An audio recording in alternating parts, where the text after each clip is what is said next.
Hello everyone, আসসালামু আলাইকুম। সকলে কেমন আছেন? আশা করছি সকলেই ভালো আছেন। আজকে চলে এসেছি আড়ংয়ে। আর আড়ংয়ে বেবিদের অনেক অনেক কালেকশন ছিল। সুন্দর সুন্দর ড্রেস ছিল। দেখলাম যে আড়ংয়ে হচ্ছে কি সবসময় চোখ রাখা লাগে যে একটা কালেকশন, ভালো কালেকশন আসলে দেখা যায় শেষ হয়ে যায়, থাকে না। তো দেখা যায় যে সবসময় গিয়ে সব রকম কালেকশন পাওয়া যায় না। এইটা এখানের এই সাদা ড্রেসটা আমাদের ভালো লেগেছিল, তাই বারবার দেখছিলাম। এটার প্যান্টও ছিল, প্লাস অন্যও ছিল। ড্রেসটা খুব সুন্দর ছিল, মানে একটু আনকমনের মধ্যে ছিল আর কি। বাট প্রবলেম ছিল যে এই সাদা কালারটাই কিনতে চাচ্ছিলাম না। মানে এক তো বাচ্চা মানুষ, এক সাদা ড্রেস সুন্দর, আবার বাচ্চাদেরকে ভালো লাগে, বাট আবার সাদা জিনিস অল্পতে নোংরা হয়ে যায়, তো এর জন্য ভালো লাগে না। তো এই ড্রেসটার প্রাইস ছিল মেবি 900 সামথিং এরকম ছিল, পুরোপুরি খেয়াল নেই।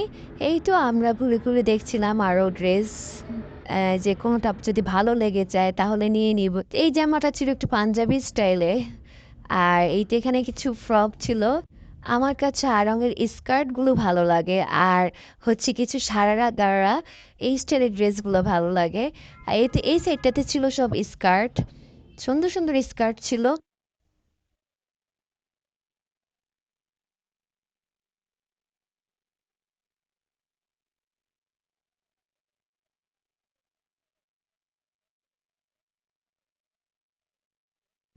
এই তো ওইখান থেকে চলে আসলাম বসুন্ধরাতে। আজকে মূলত মানে কেনাকাটার কোনো ইচ্ছা ছিল না, মানে যদি ভালো লেগে যায় তাহলে কিনবো। তো বের হয়েছিলাম আমরা ফ্রেন্ডরা একটু ঘোরাঘুরি করার জন্য। পাটাতে জুতা দেখবো, আর আমার একটু কমফোর্টেবল জুতো লাগবে আর আফিজ করার জন্য। তাই এই তো ঘুরে ঘুরে দেখছিলাম। বাটার ডিজাইনগুলো কমন হলেও কিন্তু জুতো পরে খুব আরাম। এর জন্যই দেখছিলাম আর কি, দেখি জাফির জন্য জুতা নেওয়া যায় কিনা। এই এই যে এই সাইডটাতে এত সুন্দরভাবে গুছিয়ে সাজিয়েছিল, মানে জুতার দিকে আমার চোখ যায়নি, আমার চোখ গিয়েছিল মানে ওদের সাজানোর দিকে। তবে এই তো ভালোই লেগেছিল, ঘুরে ঘুরে দেখছিলাম। এরপর বাটা থেকে বের হয়ে চলে গেলাম সোজা খাওয়া দাওয়া করার জন্য। আর এইবার বসুন্ধরাতে গিয়ে খাবারের প্রাইস দেখে অবাকই হয়েছিলাম, কারণ আমি অনেকদিন পরে গিয়েছি, সব খাবারের প্রাইসই অনেক বেশি ছিল।